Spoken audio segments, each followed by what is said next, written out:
Assalamualaikum warahmatullahi wabarakatuh. Sebelumnya, perkenalkan nama saya Waode Intan dengan NIM 23650060 dari kelas B jurusan Teknik Informatika Universitas Dayanu Iksanuddin. Pada video kali ini, saya akan mengerjakan tugas Sistem Informasi Geografis. Sebelumnya, saya sudah mencari artikel di internet tentang manfaat sistem informasi geografis di berbagai bidang. Di sini saya mengambil bidang inventarisasi sumber daya alam, di mana jurnal yang saya mendapatkan yang berjudul yaitu Inventarisasi Sumber Daya Alam Berbasis Masyarakat dengan Menggunakan Smartphone, yang memiliki studi kasus Desa Tambakrejo, Kecamatan Sumber Manjing Wetan, Kabupaten Malang. Adapun latar belakangnya yaitu Desa Tambakrejo terletak di bagian selatan Kabupaten Malang dengan topografi yang bervariasi, di mana perbukitan, batu gamping atau karst, vulkanik tua, dan dataran landai atau aluvial dan pesisir. Setiap bentuk lahan memiliki potensi sumber daya alam yang berbeda-beda. Dan inventarisasi berbasis masyarakat penting untuk mengidentifikasi potensi dan ancaman lingkungan, serta meningkatkan keterampilan masyarakat dalam pengelolaan sumber daya alam secara berkelanjutan.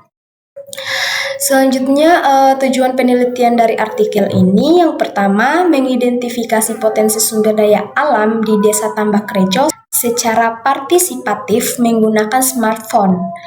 Yang kedua, memberikan pemahaman dan keterampilan kepada masyarakat dalam inventarisasi sumber daya alam. Yang ketiga, menghasilkan data inventarisasi yang dapat dioptimalkan untuk kebutuhan masyarakat dan pelestarian lingkungan. Kemudian, di sini menggunakan 3 metode. Yang pertama, metode pendekatan, dan aplikasi yang digunakan serta langkah kerja. Adapun metode yang pertama yaitu pendekatan, survei lapangan berbasis masyarakat dengan edukasi dan pelatihan. Aplikasi yang digunakan ada 2 yaitu Avenza Maps, GPS offline, penentuan koordinat, navigasi, perekaman jejak, penghitungan luas area, dan geotagging foto. Aplikasi yang kedua yaitu Kobo Collect. Di sini digunakan untuk pengumpulan data berdasarkan kuesioner terkait karakteristik sumber daya alam. Metode yang ketiga yaitu langkah kerja, di mana edukasi masyarakat mengenai sumber daya alam dan penggunaan aplikasi. 2. Pengumpulan data lapangan oleh masyarakat. Ketiga, merencanakan data untuk identifikasi spasial sumber daya alam berdasarkan bentuk lahan. Kemudian selanjutnya hasil inventarisasi sumber daya alam. Di sini ada daerah karst atau batu gamping, di mana memiliki sumber daya lahan, udara, misalnya mata air, sungai bawah tanah, mineral, keanekaragaman hayati seperti kelelawar, laba-laba, udang, katak, dan lain-lain.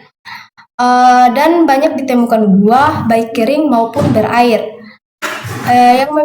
Dan juga memiliki potensi ancaman seperti kekeringan dan degradasi lahan akibat pengelolaan yang tidak tepat. Kemudian yang kedua, dataran aluvial atau fluvial, di mana memiliki sumber daya lahan pertanian, udara atau sungai permukaan, sumur buatan, dan juga mendukung sektor pertanian dan kebutuhan domestik. Dataran aluvial juga memiliki potensi ancaman seperti banjir, terutama akibat topografi yang diapit perbukitan dan pengaruh pasang surut air laut.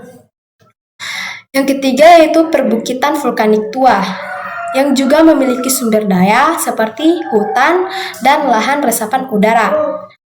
Perbukitan vulkanik tua ini juga memiliki akses sulit sehingga berfungsi sebagai daerah konservasi dan resapan udara.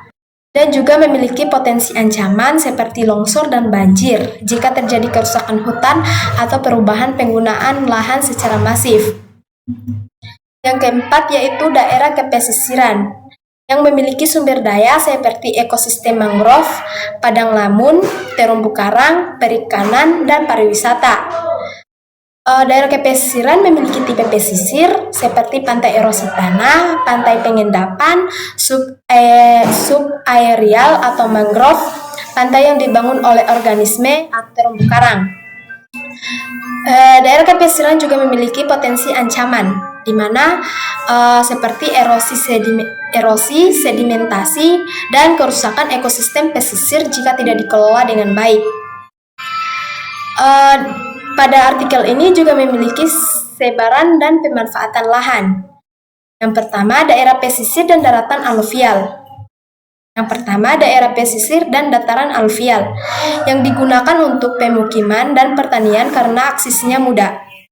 Yang kedua, perbukitan vulkanik tua dan karst. Di sini lebih banyak sebagai kawasan konservasi dan sulit dijangkau. Yang ketiga, pesisir yang menjadi objek wisata, area penjualan ikan, dan ekosistem mangrove.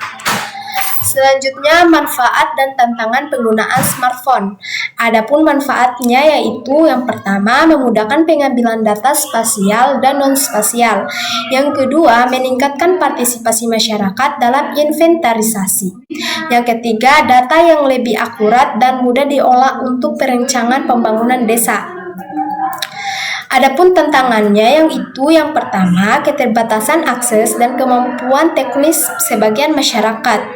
Kedua, perlunya pelatihan dan pendampingan secara berkelanjutan. Kesimpulan dari artikel ini yaitu inventarisasi sumber daya alam berbasis masyarakat dengan smartphone efektif meningkatkan pengetahuan dan keterampilan masyarakat. Setiap bentuk lahan di Desa Tambak Rejo memiliki potensi dan ancaman yang berbeda-beda, sehingga pengelolaannya harus disesuaikan dengan karakteristiknya. Inventarisasi data dapat digunakan untuk perencanaan pembangunan yang berkelanjutan dan pelestarian lingkungan. Saran dari artikel ini yaitu yang pertama, pengelolaan sumber daya alam harus melibatkan masyarakat secara aktif. Perlunya pelatihan berkelanjutan dalam penggunaan teknologi dan pengelolaan lingkungan.